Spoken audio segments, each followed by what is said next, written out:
The 1st of August 1936. Cannons fire a welcome salute. In the Olympic Stadium, 100,000 people gaze up into the cloudy sky over Berlin. The massive Hindenburg Zeppelin has just turned. Now, white doves of peace flutter across the stadium. A fanfare rings out. A symphony orchestra, accompanied by a choir over 3,000 strong, launches into the Olympic hymn, composed and conducted by Richard Strauss.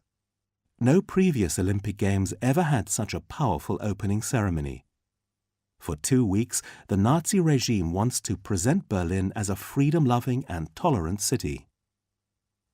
You're standing on the viewing platform of the Glockenturm, the Olympic bell tower, with its fantastic views across Berlin. This landmark tower looks out over the Olympic Stadium. Back then, people called this the Führer Tower. In 1933, soon after the Nazi regime seizes power, they start planning for the Olympic Games. Their new Olympic complex, the Reichssportfeld, is to be unparalleled. The Nazi regime builds the largest stadium complex in Olympic history. Initially, Hitler is sceptical. The Olympic ideal of international peace contrasts sharply with his belief in the dominance of race and nation. But then he realises the enormous propaganda value of the Games, a unique chance to show Nazi Germany to the world as a peaceful and tolerant country. In Berlin, anti-Semitic slogans and posters are removed. The bans in force on the Jewish population are relaxed.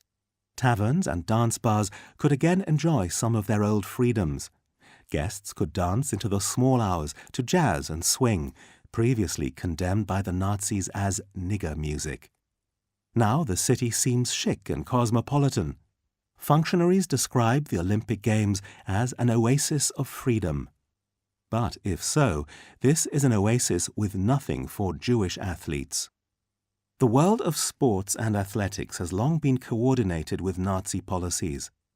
Nowhere does anti-Semitism become more quickly accepted than in sport.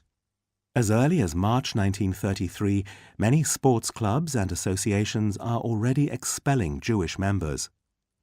In 1936, multiple high jump title winner Gretel Bergmann is dropped from the German Olympic squad at the last moment.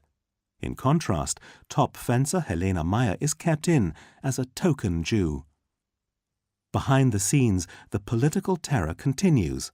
In the rows of the SA brown shirts, they sing, "Once the Olympics are through, we'll beat up the Jew." While the Olympic Games are on, the Nazi regime also sets up the Sachsenhausen concentration camp. The Olympic Games only last 2 weeks. Perfectly staged and organised, the Berlin Olympic Games remain synonymous with a dictatorship's power of persuasion. For the concluding ceremony, anti-aircraft spotlights are projected into the sky to create a 100-metre-high dome of light designed by Albert Speer, and the crowd's shouts of Heil Hitler echo around the stadium. There would be no more token gestures to international understanding and the country's global position. The Olympic Grounds, 1909, 1936, 2006, an exhibition by the German Historical Museum, DHM, on the ground floor of the Glockenturm, shows how sport was increasingly instrumentalized to prepare for war.